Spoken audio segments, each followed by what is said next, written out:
The Lord be with you. And with your spirit. A reading from the Holy Gospel according to Matthew. Glory to you, O Lord. Jesus said to his disciples, "Stay awake, for you do not know on which day your Lord will come. Be sure of this, if the master of the house had known the hour of night when the thief was coming, he would have stayed awake and not let his house be broken up. So too you also must be prepared, for at an hour you do not expect the Son of Man will come. Who then is the faithful and prudent servant whom the master has put in charge of his household to distribute to them the food at the proper time? Blessed is that servant whom the master on his arrival finds doing so. Amen, I say to you, he will put him in charge of all his properties. But if that wicked servant says to himself, 'My master is long delayed,' and begins to beat his fellow servants and eat and drink with drunkards, the servant's master will come on an unexpected way and at an unknown hour and will punish him severely and assign him a place with the hypocrites, where there will be wailing and grinding of teeth." The Gospel of the Lord. Praise to you, Lord Jesus Christ.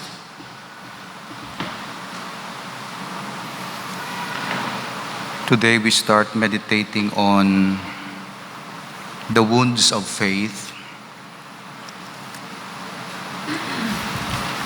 which is the absence or the loss of faith. We call this those persons who have wounds in the area of faith life, heretics or infidels. Infidels, unbelievers. Heretics are believers, but they lapse. They doubted some of the magisterial doctrines. Some theologians, some bishops, priests, baptized believers of God, but they only believed what they wanted, and they neglected, they ignored things that they didn't want to accept. So heretics. Another form of heretics, figure of heretics, leader of Protestantism, the original leader, baptized Catholic, but did not believe some of the teachings of the church because of his personal discontent or criticisms of the practices of the Catholic Church during that time, abuses of some of the Catholic clergy. This we call Protestantism. That's why Luther was considered heretic, because he was a Catholic, baptized, because a person could never be declared heretic if it's not a Catholic. He must be first baptized Catholic, and once inside the Catholic Church, believes only some of the doctrines. Others he rejects. On the other hand, infidel or unbeliever is a person who does not believe, of course, in God, or is not yet baptized. He remains outside the belief, the we believe, and therefore he is considered unbeliever. So heretics, baptized Catholic, but denies some of the Catholic teaching, important teaching. Unbeliever, non-baptized, and does not believe in the credo. I believe in God, the Father Almighty, creator of heaven and earth. Heretics, believe some of this, doesn't believe some of this. Example, I believe in God, check. I believe in Father Almighty, check. Creator of heaven and check. I believe in Jesus Christ, His only Son, our Lord, check. Was conceived by the power of the Holy Spirit, check. Born of the Virgin Mary, check. Servant of God, check. I believe in the Holy Spirit, check. The Holy Catholic Church, no. Na, the heretic.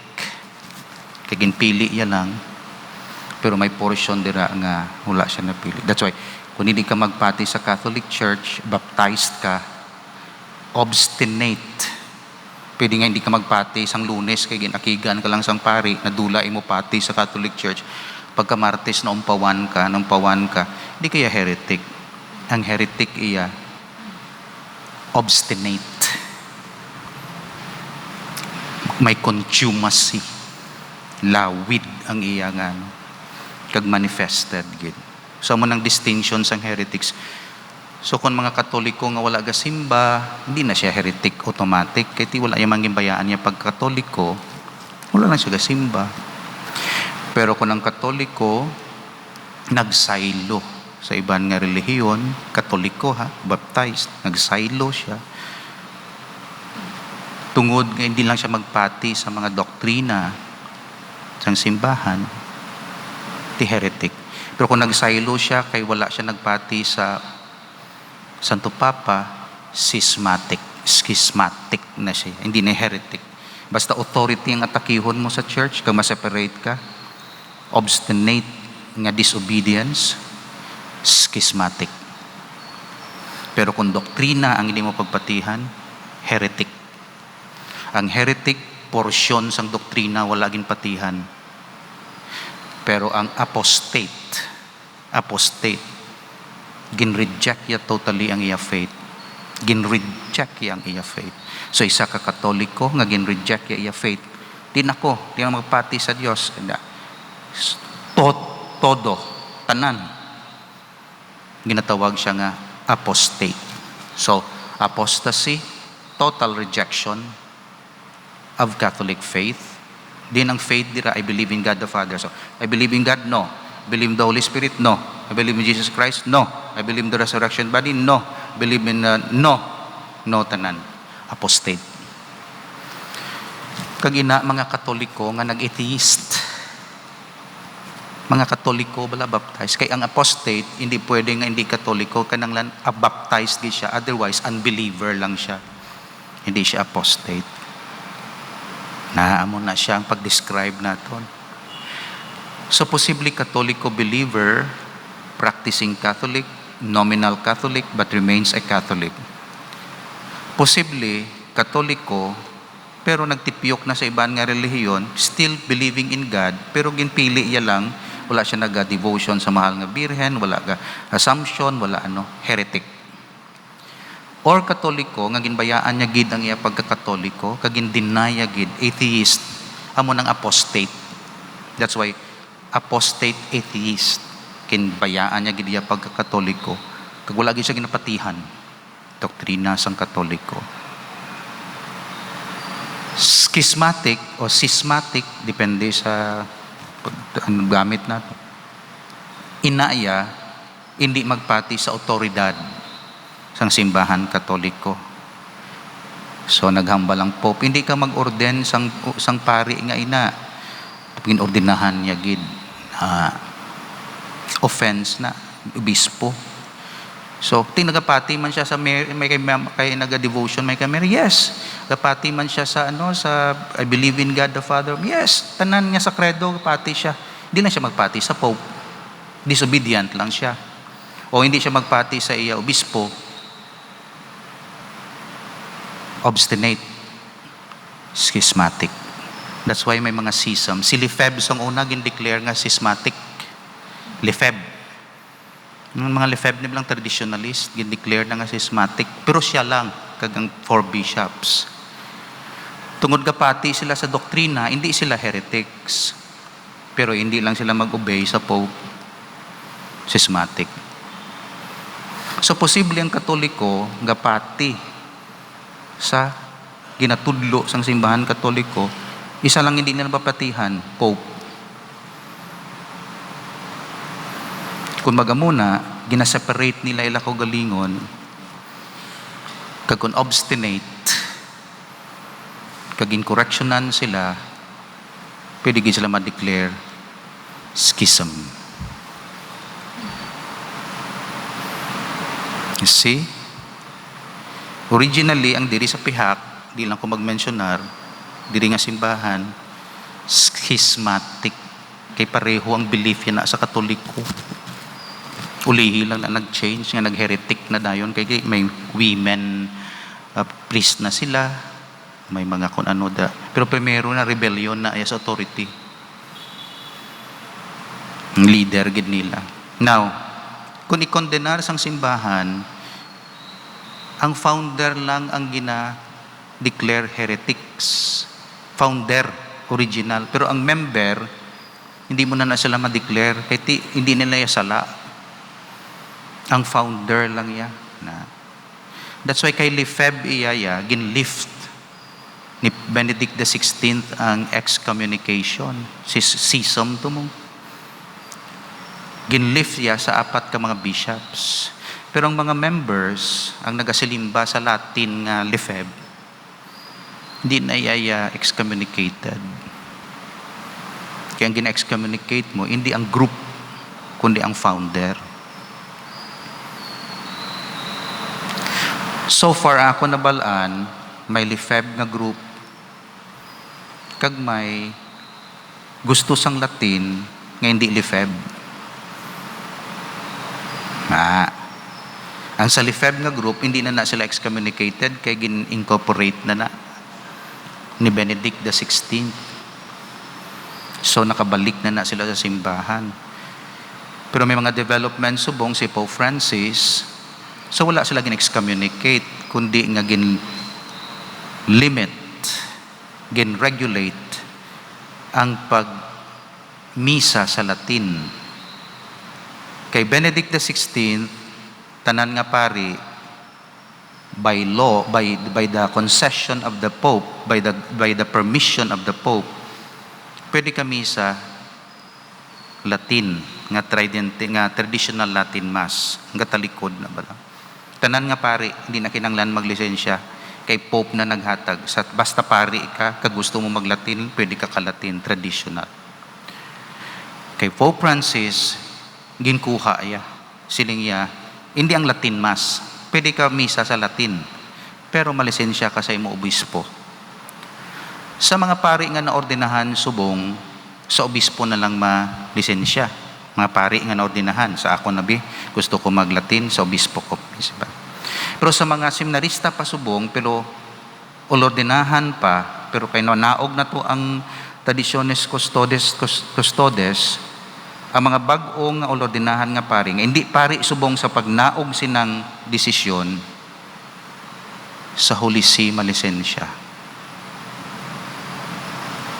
So ako, sa bishop lang ko. Pero nali magpari isang day Belmar kag day Jeff, sa Pope sila malisensya, kung gusto nila Latin.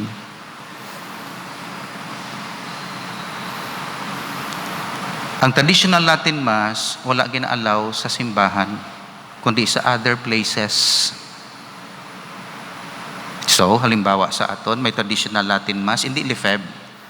Hindi niya Lefebvre nga group ang Flame of Love. So, malisensya ang pari nga mamisa sa obispo, hindi sa akon. Kaysa una, pwede ako pwede ako ka-allow sa pari. Kaya anyway, may authority man niyang pari. So, si Father Joper halimbawa, mentionan ko sang una, ginabalang ko lang, Father, ikaw misa dira. Na kahit may authority ko halin sa Pope mo, kay Pope Benedict nga, pwede makamisa, kagi-allow ang misa sa simbahan. Subong kay Pope Francis, obispo kagid.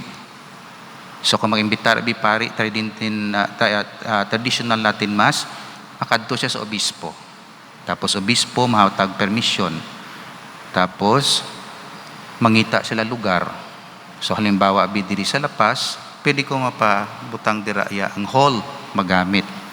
Kay wala gin-allow ang traditional Latin Mass sa sulod sang simbahan.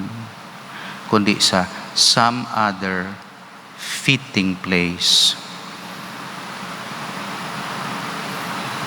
Sa amo na ang sitwasyon naton. Obey lang kita. Otherwise, kung di kita ma-obey, di systematic kita. Kung obstinate, kung di man obey nga once lang, di pa man na. May patterns of disobedience. That's why, ang mga Katoliko nga nagatuo sa Dios, kagrabe ng pagtuo, kag debosyon sa mahal nga Birhen, wala question, sa area sang doctrine and devotions,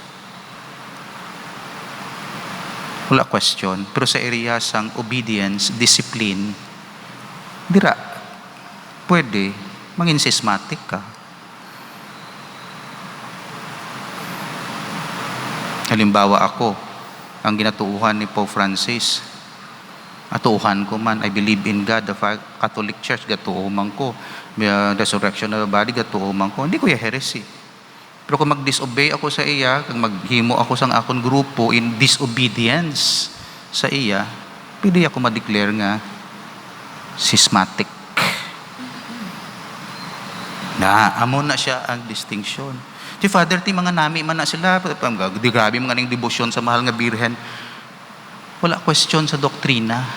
Ang question is obedience to the proper authority.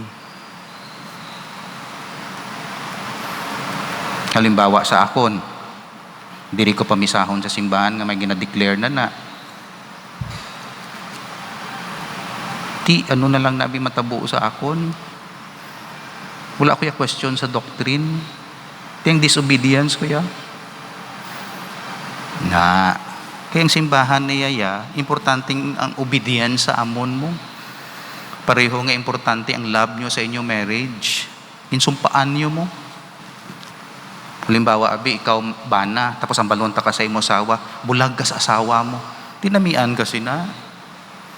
Imbis nga buligan mo mag-upod sa asawa, ginambalan mo, bulag ka sa asawa mo. Ako man nga pari, kung ang balon nyo, kung hindi ka mag-obey kay Francis, Pope Francis, ginano mo ko, pari ako mo. Ang balon mo kung hindi kayo mag-obey, sinumpaan ko na mo. Kinahimo nyo ko nga disobedient, na hindi ka mag-obey sa obispo mo. Sinumpaan ko na, abi mo lang ulangon ng obedience. Bilog na mo na nga kabuhi. Kada tuig gina-renew na. Tama na kasagrado. Kaangay man ang kasal mo. Magambalabi ko, hindi ka mag-obey sa bana mo. Ay. Siguro hindi ka mag-obey kung sala. Moral sin. Nga klaro nga sala. In fact, in case of doubt, obligado ka magkonsulta, ka mag-obey sa imo obispo. Precisely, you find yourself in doubt. May ma-decide para sa imo. Thank you, may ma-decide para sa ako. Kaya doubt ako mo. Pasudlon ko ang nag-suicide sa simbahan o hindi? Kung klaro sa akon bilang parish priest nga misahan ko siya, wala sa maka-question sina, even the bishop, bisan ng iban nga pari. Ako niya decision, prerogative ko na, kaya ako parish priest. Pero kung ako parish priest, nag-doubt ako, ano ning pasudlon ko, hindi, tawagan ko obispo, bishop, amo ning sitwasyon, amo niya muna. So, posible duhang answers, tatlong answers ng obispo. No, hindi pagpasudla sa balay, misahe. Yes, pasudla, misahe sa balay. Third nga, sabatya, bahala ka na, ikaw di mo decision. Kung anong decision mo is also my decision. Kung amo na, at least siya yang nag-decide nga akong madesisyon. So in case of doubt, iya sa sitwasyon sa kabuhi, ang favor gid iya sa obedience sa obispo. Pero kung klaro sa akon nga hindi eksaktong inaubraya kontra sa status ng pagkapari, hindi ako obliged mag-obey. Pero kung ara ako sa dilemma, ma-obey gid ako sa iya, kay amugid na iya ang proper. Obey mo precisely ara siya, kaya ara ka sa doubt. Obey mo siya. May mga sitwasyon kung kaisa sa kabuhi isang parish priest, hindi ka kabalo. Example, vaccine kag pro-vaccine, anti-vaccine. May mga doktor ka siling sa mo, may mga doktor ka mo na nag-inform ako, nagsunod man ako, nagano. Hamba ko hindi ko hindi ako maka-decide for this. So, obispo ang akon sundon. Kaya nag-decide siya daw. Amo na nga mo niya. Of course, sa inyo lain naman kay laiko ka mo. Pero amo na parte. Ang obedience ninyo sa obispo is not as intense as obedience namon. Kaya may vow kami as ang obedience, may promise kami as ang obedience. Just as your loyalty to your husband is more intense than the loyalty of friendship. The loyalty of marriage is greater, the demand of the loyalty is greater than the demand sa loyalty mo sa friendship. Kaya sa friendship, imo lang na gusto, wala ka man sinumpaan da. Pero sa husband kag sa imo nga sa pagkapari mo, sa Dios ka. Na. So pwede mo mambal ang friend mo nga, nagagada bayain ang friend mo na, hindi man amayo. Na. Kung bayaan mo, wala ka sang gina-violate. Pero kung bayaan mo yang imo yang nga wala reason ya, or personal reason mo, nag-create ka sang sala. Masala ang mag-disobey. You get my point? Masala ang mag-disobey sa obispo. Kaya doubt ako mo. Pero kung konbensido ako na panindugan ko ang konsekwensya sa akon. Pero kung hindi ako salamat kay may pasahan pa ko. Ti ano ni giyahi ako. Amo nang aton ginahimo. So sa inyo, freedom of conscience. Akon di pagdeal iya freedom of conscience. Sa vaccine kag pro-vaccine, freedom of conscience. Hindi ako impose ng obedience. Ang akong obedience is believe in God, Father Almighty, Creator of heaven and earth, Jesus Christ, resurrection of the body, life everlasting, receive the sacraments, observe the 10 commandments. Na mo na yang ako ni-impose ng obedience. Pero, get married. Hindi na You are free to marry or not. Receive the Holy Communion. You are free to receive or not. Pero siguraduha lang dispose ka. Both President so and so, you are free. Follow your conscience. Hindi na ipaidalom sa obedience ninyo sa akon as parish priest. Muna siya. So, hindi tanan nga mga actuations parerehong obedience nga ginademand. Sa inyo, hindi sin to disobey certain areas. Sa amon, sin gid because of the commitment and promise. Sa inyo, sin nyo gid. Sa amon, hindi. Example, sulod kay mo sa bulangan. Like ko, pari, makita mo sa bulangan, mas sinful to yang sa pari. Kay occasion of sin na mo. Dangerous. Sa iya pagkapari, sa state of life niya. Single, kadto ka sa diskuhan, mas mayo gani makakita kadto pangalasawon. Married, kadto ka didto, andam ka. Kay pwede ka matentar. So, lain-lain. Madri halimbawa, kita mo sa diskuhan, ay man madri man gabayo man muna. Oh. Pero ang mga youth, may problema. Na ang punto ko dira is lain-lain kita level sang call kag state of life. Hindi ko ma-impose ang akon bilang pari sa inyo, although may commonalities kita, kag hindi nyo ma-impose sa ako. Tungod wala ka mo sang vow of obedience o promise of obedience sa inyo authority. Kaangay nga wala ko promise sa akon asawa, sinabi akon asawa. Hindi ko na, wala ko sang ginaan. Kaysa may mga bayi diri nga naga-intra-intra. Nga maubay ko sa imo haw nga asawa ta ko.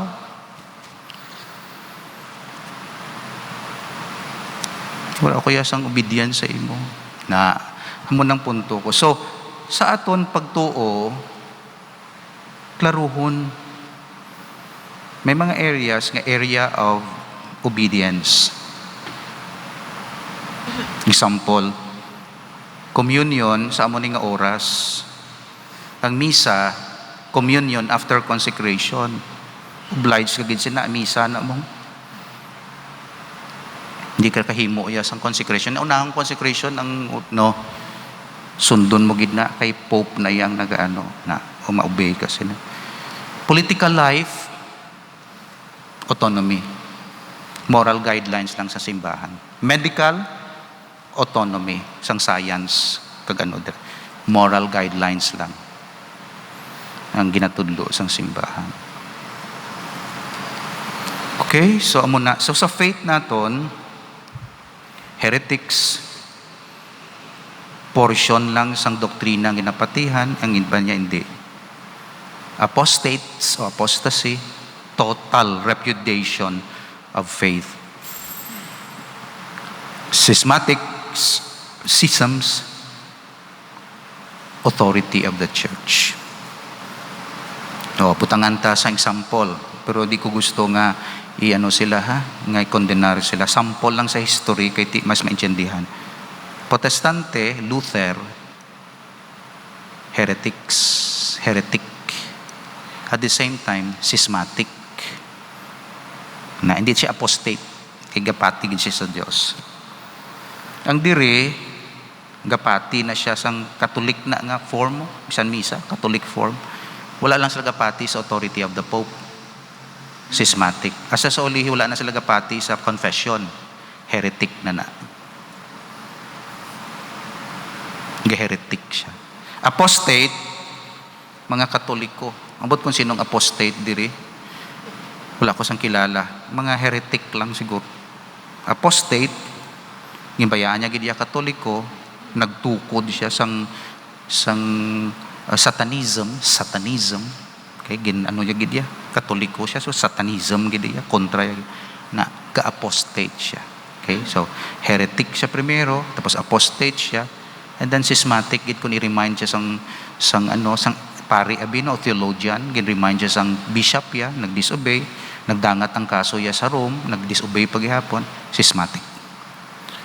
We are talking here of faith, hindi niya disobedience sa iban nga bagay Kung disobedience sa iban nga bagay, disobedience lang na, hindi na schism. Pero kung disobedience in matters of faith related sa authority, ginatawagin na nga schismatic. Lastly, last point sa sini, naghambal si Jesus, nga ang sin of humanity later on is not only heresy or schism, it's apostasy. Apostasy. Kay kadamo sang mga believers nga bayaan gid nila ang Dios. Bayaan gid nilang pagtuo nila sa Dios. Sa bagay nga si Jesus nagsiling, kung magbalik ako liwat, may pagtuo pa bala nga makita sa ibabaw sa ning kalibutan. Basi mo po na kamo mga apostates. Wala na kamo gatuluo sa Dios. Ang ginatuuhan ninyo science lang, kung hindi na Dios. Katoliko, pero wala sang faith dimension sa kabuhi. Wala sacraments, wala prayer life, material lang. And that is what we call apostasy.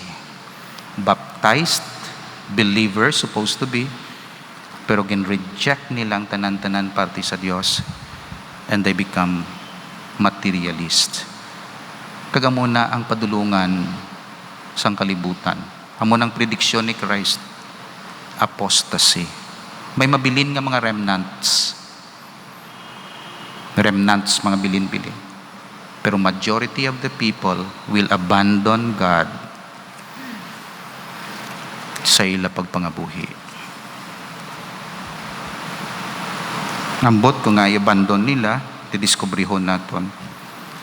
Ara sa Biblia, tungod sang pleasure, tungod sang money, tungod sang inom, drugs, tungod sang selfishness, tungod sang licentiousness, aning sexual revolution na.